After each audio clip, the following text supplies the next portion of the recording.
कभी कभी युद्ध की शुरुआत गोलियों से नहीं होती। कभी कभी सिर्फ एक सेंटेंस पूरे जियोपॉलिटिकल इक्वेशन को बदलने का सिग्नल दे देता है। कुछ ही दिनों के भीतर एशिया के दो अलग अलग कोनों से दो बड़े बयान आए। पहले इंडोनेशिया और फिर अफगानिस्तान, और दोनों ने भारत के बारे में लगभग एक ही बात कही। हमारा डीएनए एक है।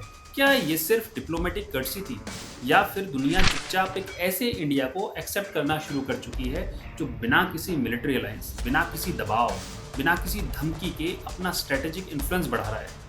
अगर ऐसा है तो बीजिंग इस बदलती तस्वीर को कैसे पढ़ रहा होगा? इस्लामाबाद की स्ट्रेटेजिक कैलकुलेशंस पर इसका क्या असर पड़ सकता है? और क्या डीएनए वास्तव में एक डिप्लोमेटिक वर्ड नहीं है, बल्कि 21वीं सदी की जियोपॉलिटिक्स की नई लैंग्वेज बन चुका है? आज हम उन सिग्नल्स को पढ़ेंगे जिन्हें अक्सर दुनिया इग्नोर कर देती है।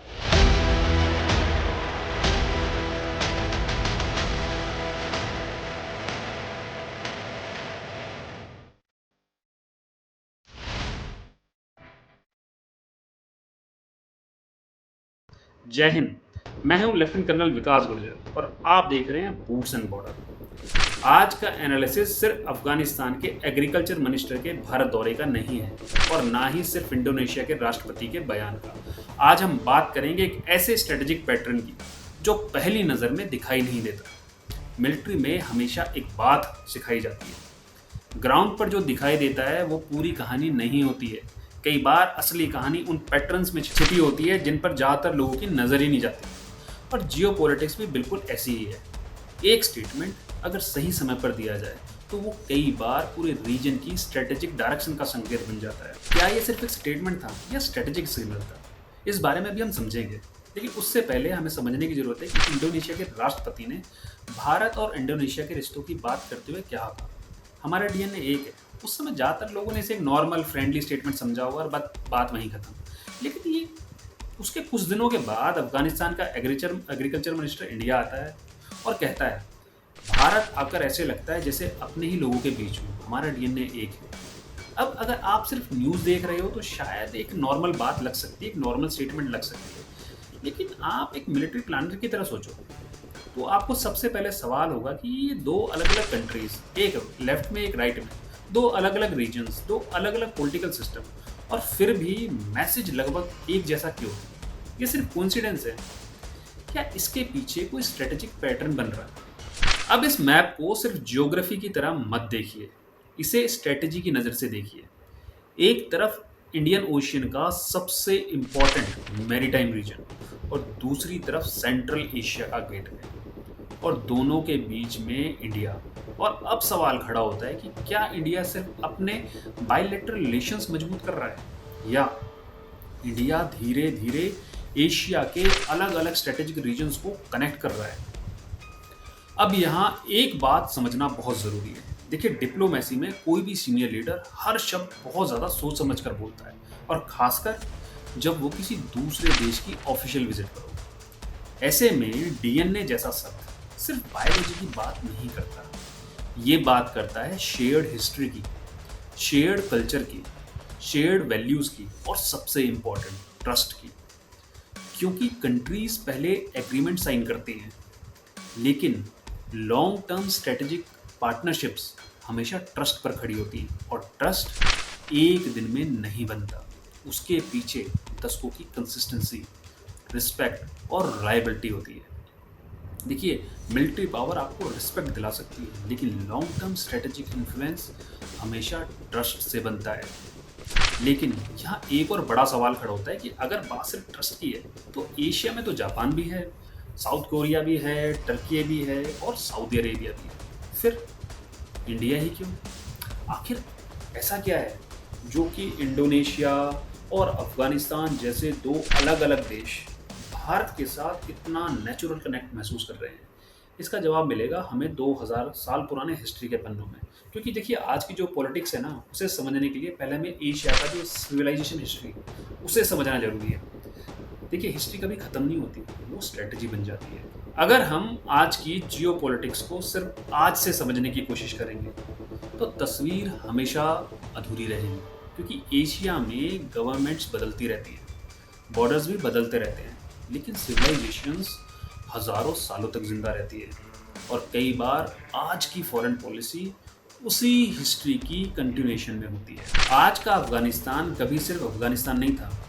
ये वही रीजन है जिसे प्राचीन समय में गांधार के नाम से जाना जाता था। महाभारत में गांधारी इसी गांधार की राजकुमारी थी और यहीं से भारत सेंट्रल एशिया और आगे मिडिल ईस्ट तक जाने वाले लैंड रूट्स को यूज़ करता था और यहीं से व्यापार हुआ, नॉलेज गया, बुद्धिस्ट स्कॉलर्स गए और कल्चर भी गया। यानी इंडिया और अफगानिस्तान का कनेक्शन आज का नहीं है, ये कनेक्शन मॉडर्न पॉलिटिक्स से भी पुराना है। देखिए, अब यहाँ पर एक मिलिट्री स्ट्रेटेजिस्ट की तरह हमें हिस्ट्री क्यों पढ़नी पड़ रही है, उसके बारे में भी हमें समझने की ज़रूरत है। क्योंकि हिस्ट्री सिर्फ पास्ट नहीं बताती, हिस्ट्री ये भी बताती है कि ट्रस्ट कहाँ से शुरू हुआ था।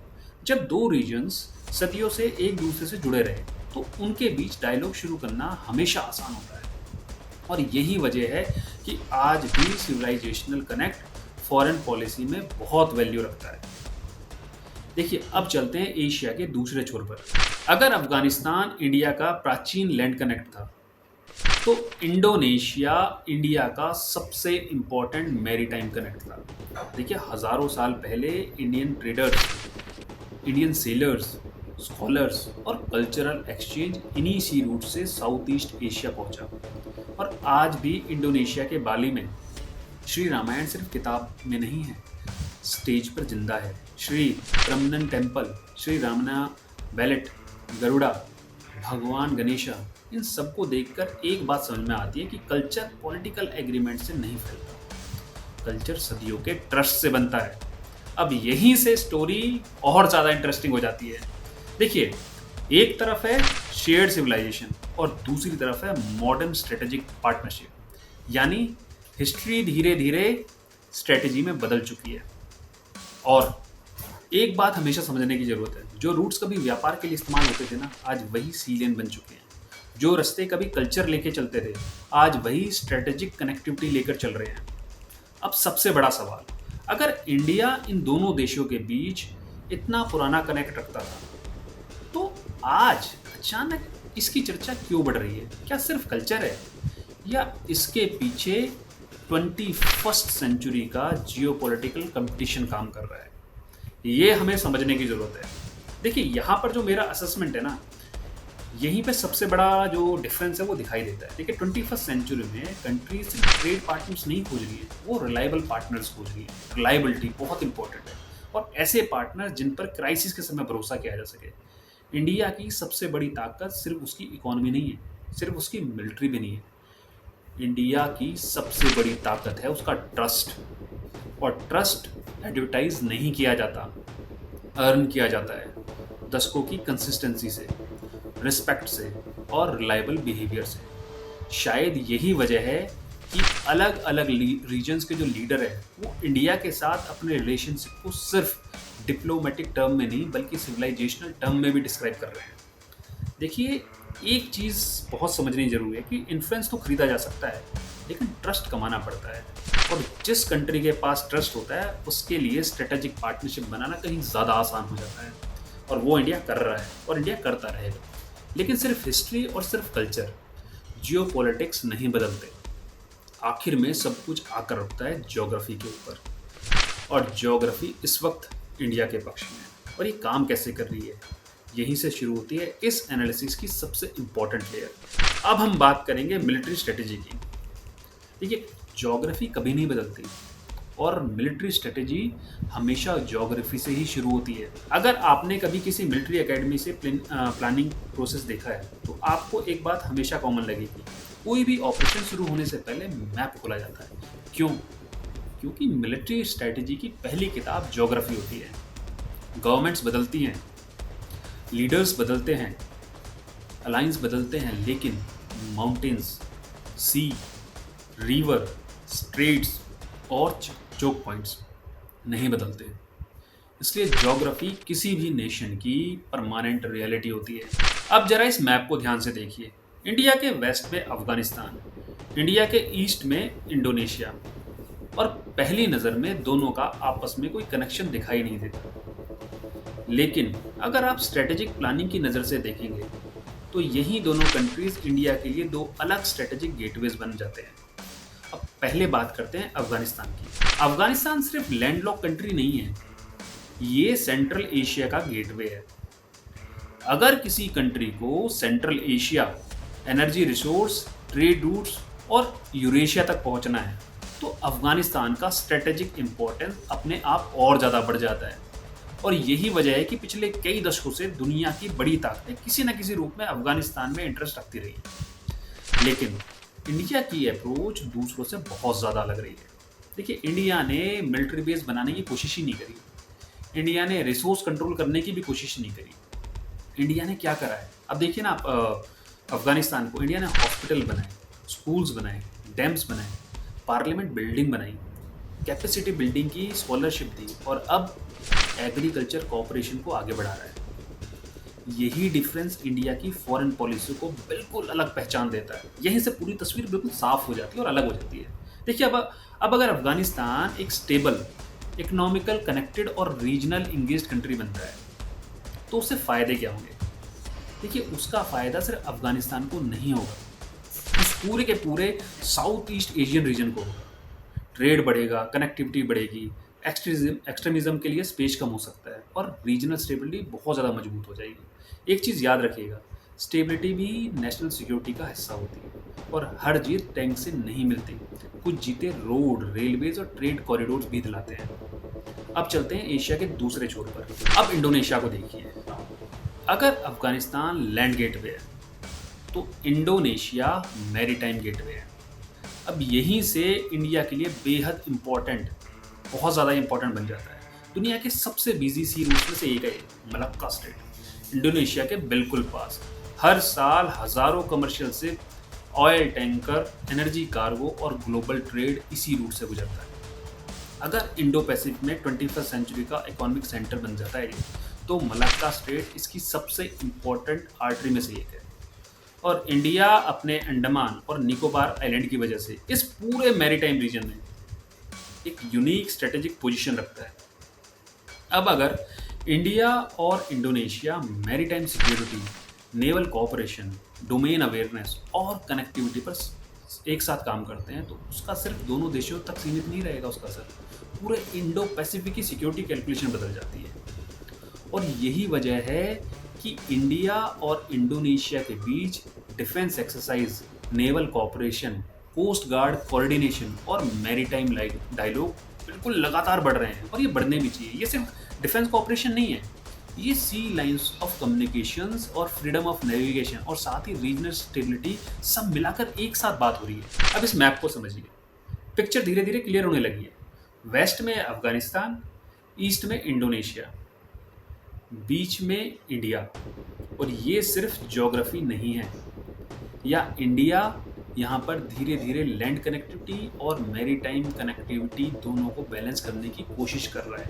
ये हमें समझने की ज़रूरत है। देखिए, मेरा असेसमेंट इसमें कुछ और कहता है और यहीं से इंडिया की बड़ी स्ट्रेटेजिक पिक्चर भी हमें दिखाई देनी शुरू हो जाती है। एक बात हमेशा ध्यान रखिए, जो कंट्री सिर्फ अपने बॉर्डर्स तक सोचती है वो रीजनल पावर बनती है, लेकिन जो कंट्री लैंड, सी और डायरेक्शंस में, डिफरेंट डायरेक्शंस में स्ट्रेटेजिक पार्टनरशिप बनाती है, वो लंबे समय में जियोपॉलिटिकल इन्फ्लुएंस भी बनाती है।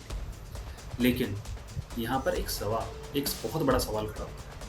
अगर इंडिया धीरे धीरे अपनी स्ट्रेटेजिक पार्टनरशिप मजबूत कर रहा है, तो क्या जो चाइना है वो इसे सिर्फ एक डिप्लोमेटिक डेवलपमेंट की तरह देख रहा है, या फिर किसी और तरीके से देख रहा होगा, या वो इसे एशिया के बदलते पावर बैलेंस के रूप में एनालाइज कर रहा होगा? एक चीज़ और, पाकिस्तान। इस पूरी पिक्चर में पाकिस्तान कहाँ खड़ा है?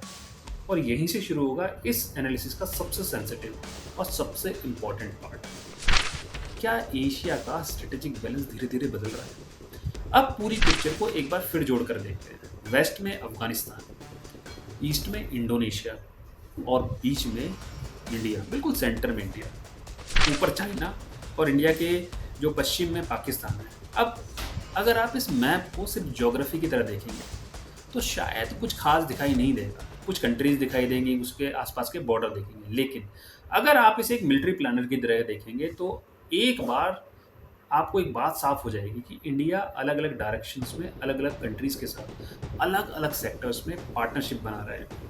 कहीं मैरीटाइम कॉर्पोरेशन, कहीं इंफ्रास्ट्रक्चर, कहीं कैपेसिटी बिल्डिंग, कहीं टेक्नोलॉजी और कहीं डिफेंस डायलॉग, कहीं एग्रीकल्चर, कहीं मॉडर्न जियोपॉलिटिक्स। अब इन्फ्लुएंस सिर्फ मिलिट्री बेसिस नहीं बनाता है, इन्फ्लुएंस नेटवर्क से बनता है। देखिए, अब यहाँ एक बात आपको बिल्कुल साफ हो जानी ज़रूरी है। यह कहना सही नहीं होगा कि अफ़गानिस्तान या इंडोनेशिया इंडिया के कैंप में आ गए, ऐसा नहीं है।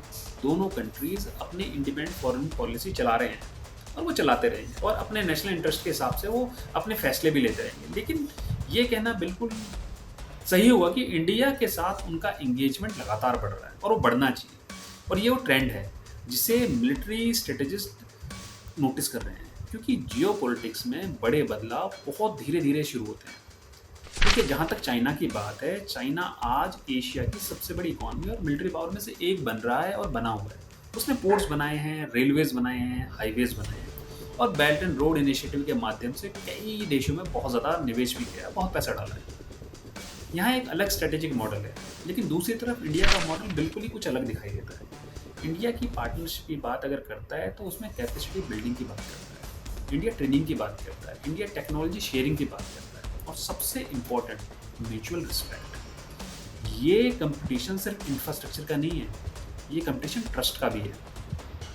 इंफ्रास्ट्रक्चर तो बनाया जा सकता है, लेकिन ट्रस्ट समय के साथ कमाया जाता है और चाइना ट्रस्ट नहीं कमाता है, वो सिर्फ ट्रेड करता है।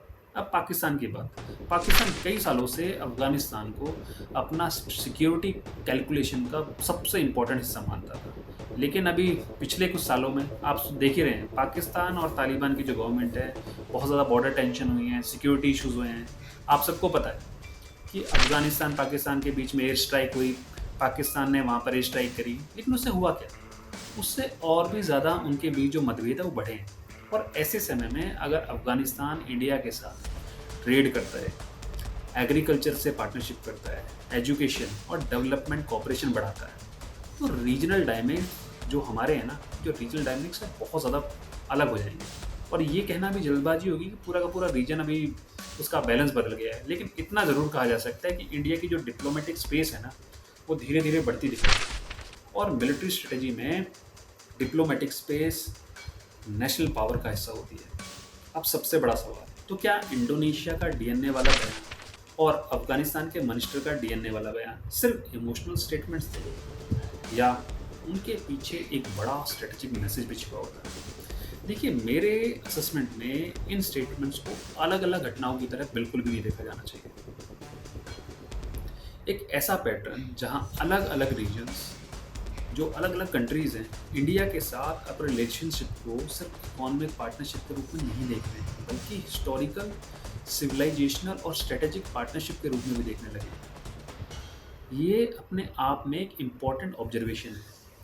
क्या इससे पूरा के पूरे एशिया का पावर बैलेंस बदल जाएगा? इसका जवाब आज कोई भी ईमानदारी से नहीं दे सकता। लेकिन मैं इतना ज़रूर कह सकता हूँ कि इंडिया आज से पहले कहीं ज़्यादा, बहुत ज़्यादा ट्रस्टेड और रिलायबल पार्टनर के रूप में देखा जा रहा है। और इंटरनेशनल पॉलिटिक्स में रिलायबिलिटी कई बार मिलिट्री कैपेबिलिटी से भी बहुत ज़्यादा इंपॉर्टेंट हो जाती है। और एक चीज़ हमेशा याद रखिएगा कि 21st सेंचुरी की जो जियोपॉलिटिक्स में ना, हर लड़ाई सीमा पर नहीं लड़ी जाती। कुछ लड़ाई ट्रेड से भी जीती जाती हैं, कुछ टेक्नोलॉजी से भी जीती जाएंगी, कुछ डिप्लोमेसी से और कुछ ट्रस्ट से भी जीती जाएंगी। शायद यही वजह है और यही जगह है जहां इंडिया अपनी सबसे बड़ी स्ट्रेटेजिक स्ट्रेंथ बना रहा है। अगर आपने इस पूरी डिस्कशन को पूरे ध्यान से सुना है तो आपने एक चीज़ और महसूस करी होगी कि आज हमने सिर्फ अफगानिस्तान की बात नहीं करी है, हमने सिर्फ इंडोनेशिया की बात नहीं करी है, हमने पूरे एशिया की बदलती स्ट्रेटेजिक थिंकिंग को समझने की कोशिश करी। क्योंकि मिलिट्री स्ट्रेटेजी हमें एक बात सिखाती है, फैक्ट्स तो बताते हैं कि आज क्या चल रहा है, लेकिन जो पैटर्न्स है ना, वो कल की जो दिशा है उसके बारे में बताते हैं। और शायद एशिया में ऐसा ही एक नया पैटर्न धीरे धीरे उभर रहा है। मैं हूं लेफ्टिनेंट कर्नल विकास गुर्जर और आप देख रहे थे बूट्स एंड बॉर्डर। जय हिंद।